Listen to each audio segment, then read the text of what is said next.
Greetings and bienvenue. Might actually start using that more often. So, let's get to the chase and go straight to Beakman's world, eh? Still crazy as an intro. How dumb of me! How could I forget? Jeez. A body in motion tends to remain in motion unless acted upon by a wall. How dumb of me! So elemental. I should. Oh, yes. Thank you, Josie. Let me just get out of this here. Well, welcome, humans. For your information, this is the Information Center. Now, since we're already kind of in the swing of things here, please hit me with our first question, Josie. Yeah. Okay. Okay. Our first question comes from Jenny Walsh of Williamstown, Massachusetts. Oh, good. Dear Beakman, what is all that scary creaking and cracking I hear when I'm trying to sleep at night? I don't know about her, but the noises I hear are generally coming from my stomach after I eat bad cabbage rolls. Well, and you should avoid bad I guess. Hey, if I could avoid bad rolls, would I be standing here in a rat suit? Excuse me. We're talking about those creepy noises at night. Well, Josie, you don't hear those sounds at night because you ate too much, right?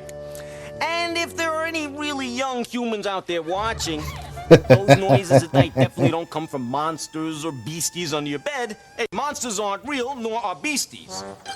But a grown man in a rat suit, that's real. Yes, unfortunately true. As I was saying, monsters aren't real, but those noises you hear at night are real. And if you know what causes those noises, they're not scary at all. In fact, they're kind of interesting, kind of fascinating, kind of intriguing, kind of remarkable, kind of special, kind of idiosyncratic, kind of real. What? Kinda. Causes then. Well, Yeah, get to the those point. noises at night are caused by your house and your furniture changing sizes. You don't think that's scary? No, not if you understand it. See, the reason your house and furniture's change sizes at night is it gets cooler at night. And when things get cool, they get smaller. I'm cool. Why don't I get smaller? Maybe it's all those donuts. Another word for getting smaller is contraction. Yes. But don't take my word for it. Let's prove it. Caution. All our experiments should be performed only with adult supervision, with all safety precautions being taken. Thank you. Nice. This is liquid nitrogen. Unless you're wearing Where goose did you down get that? speedos, I wouldn't really recommend going for a dip in this stuff. It is No shit. 320 degrees below zero. That's even colder than our hot tub. And hotter than a cold tub. Let me show you how cold this really is. Here we have an ordinary garden variety tomato. I will now slice the tomato. That was fun.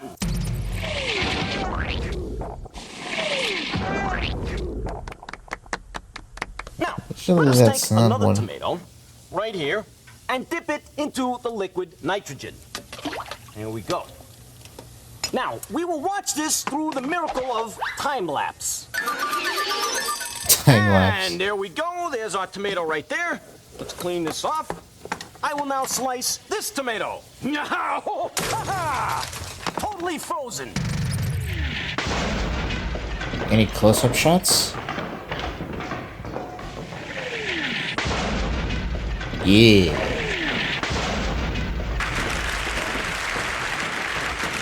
Whoa! What a way to make salsa! Next, we take a balloon. Thank you. And we're going to cool off the balloon and see what happens. Right in the liquid nitrogen here. And we'll take a little bit more and pour it on top like that. Ray, could you bring in the balloon, please, so we can hear this? That's good, thank you. And we're trying to get this balloon very, very, very cold. See, this happens because all things are made of molecules. Molecules? You're losing me, Beakman. Molecule, the simplest structural unit that displays the characteristic physical and chemical properties properties of a compound. The dust on the book. Bet he's fun at parties.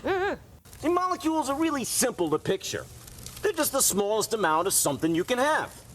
You can't see molecules, but they are everywhere. The air inside the balloon here is made of molecules. The balloon's made of molecules. Water's made of molecules. Why, even rats are made of molecules. I keep telling him I am not a rat. I'm just a mouse with a sweet tooth. Maybe this will help. Bogoscope, please. The Dodge darts on the screen represent molecules. Not expensive molecules either. Mid-size, affordable molecules with AM, FM, and factory air. Anyway, when we cool something down, its molecules move around slower and they need less room. Hey, stop yanking my tail, Beakman. That liquid stuff made the air go out of the balloon. Oh, not so, Lester. Behold. See, the air is still in the balloon. Just when the air got colder, it contracted or got smaller because the air got colder. Now the air inside the balloon is heating up. Look at that. And it's expanding or getting bigger. And it's blowing the balloon back up again. See, expansion is the opposite of contraction. It's things getting bigger. Tell you what, let's go to the bogoscope. When the molecules of air inside the balloon are heated up, they speed up and need more room to zip around. So the balloon expands. The same thing happens to your house and furniture when it gets cooler at night or hotter during the day. Get out of town, Beakman. My house doesn't shrink up like that balloon. Well, maybe not that much, but it still shrinks. Here, check it out. These here are wood joints, like the ones found in the furniture in your house or the structure in your house. Let's take a closer listen. Now, at night when pieces of wood cool and contract, they rub against each other, making creaking and cracking sounds. This happens all over your house all night long, and all day long. So, we're jetting lost to Williamstown, Massachusetts.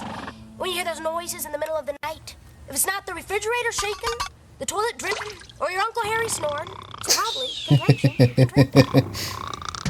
We live in the coldest place on Earth. Yeah, do you think we're contracting? I don't know. You'd have to ask my shrink. Hey, let's listen. Uh-oh. There goes the neighborhood. That's not a good thing to say. Something guaranteed to blow you away. Beakman's World. We'll be right back. Back to Beakman's World. Hey, Herb, look, Beakman and his cat are back. What cat? The one on his head. So, there's your answer, Oh, Jerry. for his You can now haircut. tell Okay, your I get it. son that chickens look funny when they blink because they close their eyes from the bottom up. Yeah, isn't that crazy? Yeah. No, Jerry. Chickens do not have lips, okay? Not true. Yeah, not science. Hey, you gotta check this out. Check this out. Whenever you hear this, Beakmania! It's time for Beakmania! Mania!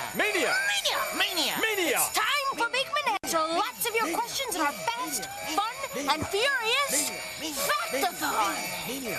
Let's go then. It's time to stump Beakman, if you can.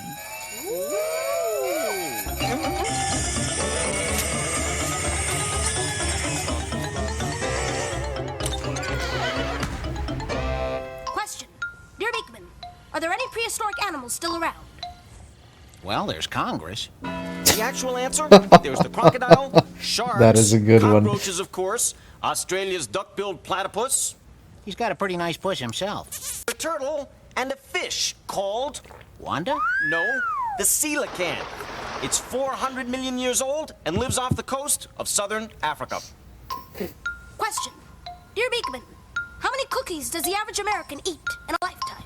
Answer, over 35,000. You can double that for this rodent.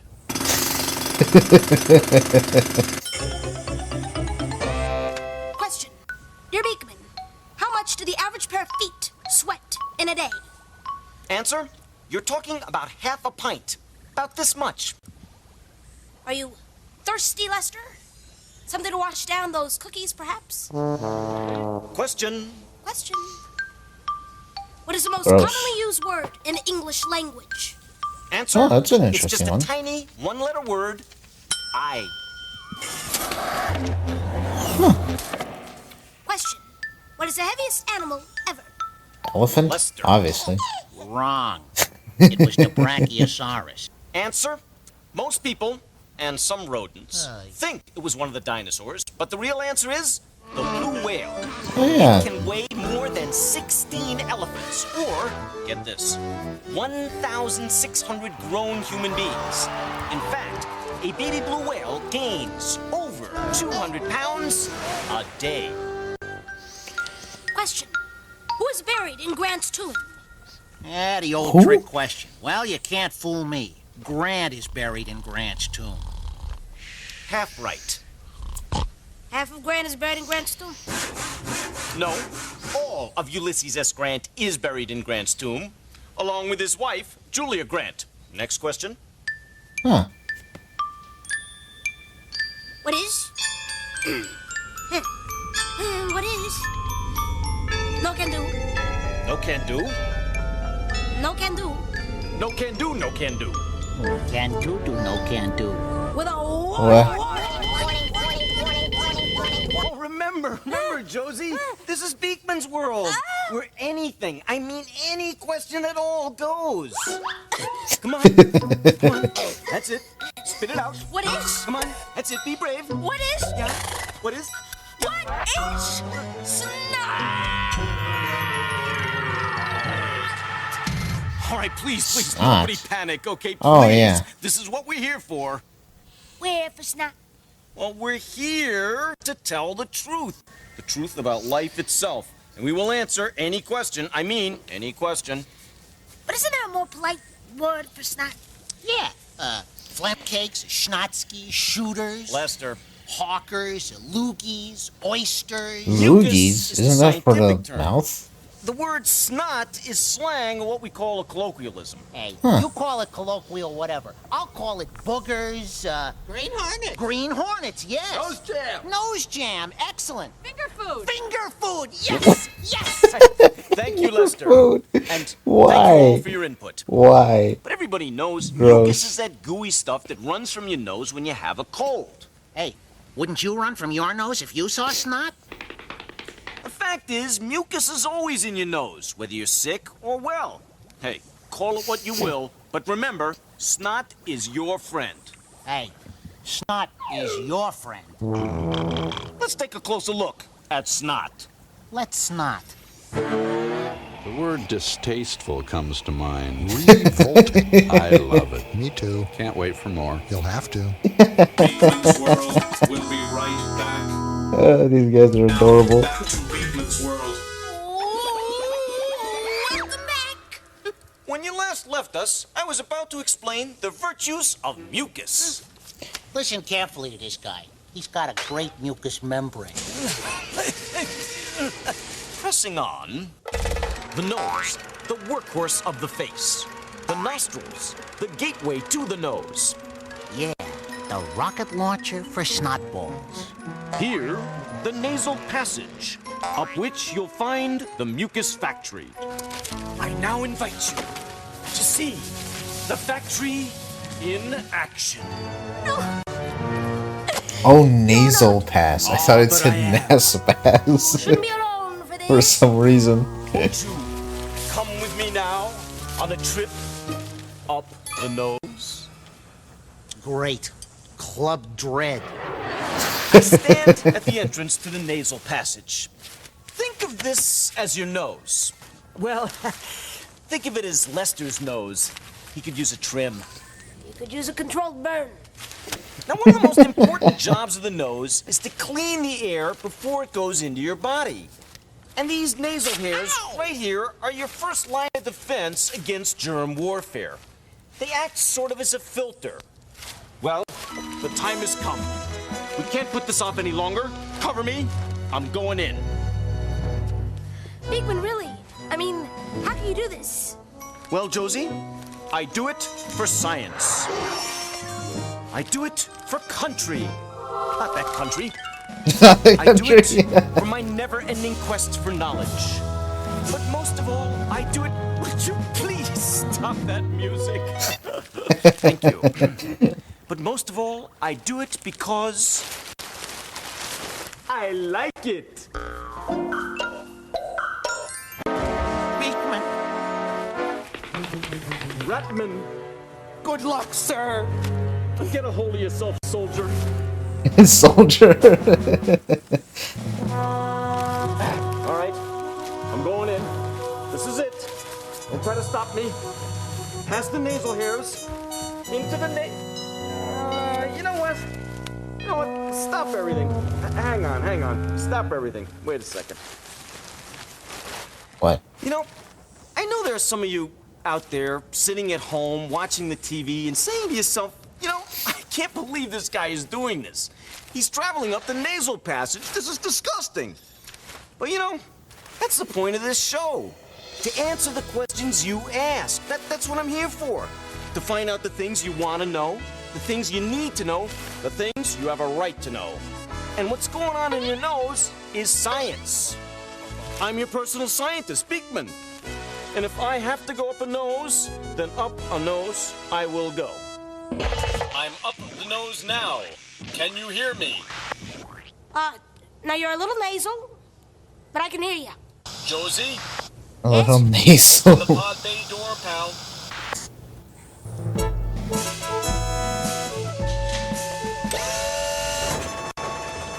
You know, snot is like sticky glue. It traps the dirt and the germs floating in the air that get into your nasal passage or your throat so that your body, which sometimes has to fight off a cold, doesn't have to deal with more gunk coming in. All right, ground control, let's demonstrate snot's #1 job.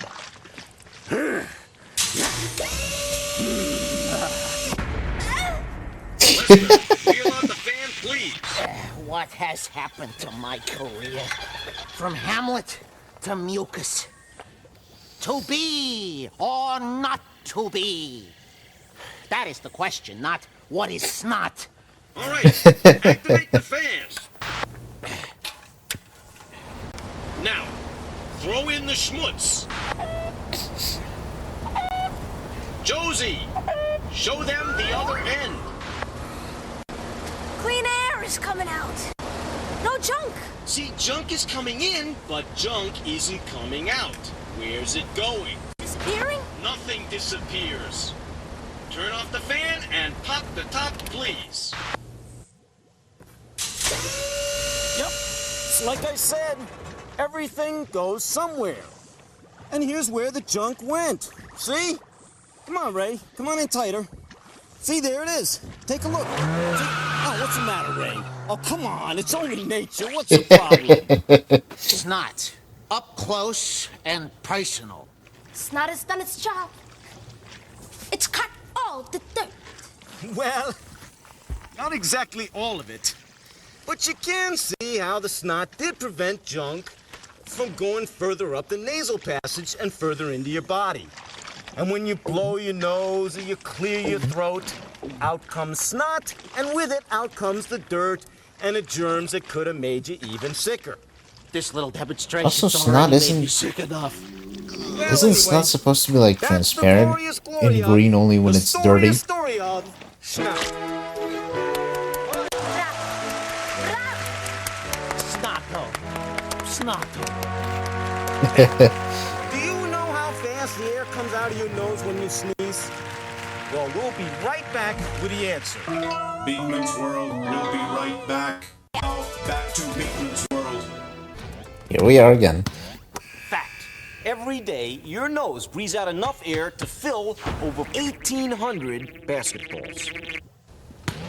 1800? And fact. Damn, my when body you is sneeze, picky. Air comes out of your nostrils at speeds up to 100 miles an hour. Faster than some hurricanes. Oh, gesundheit. And thanks for watching. Yeah. See you next time. On Beakman's World. So what do we think? Think, Herb? Well, Oh, the fact that it cut off is kind of disappointing. And kind of frustrating, not gonna lie. I'm never getting why exactly it cuts off for some reason.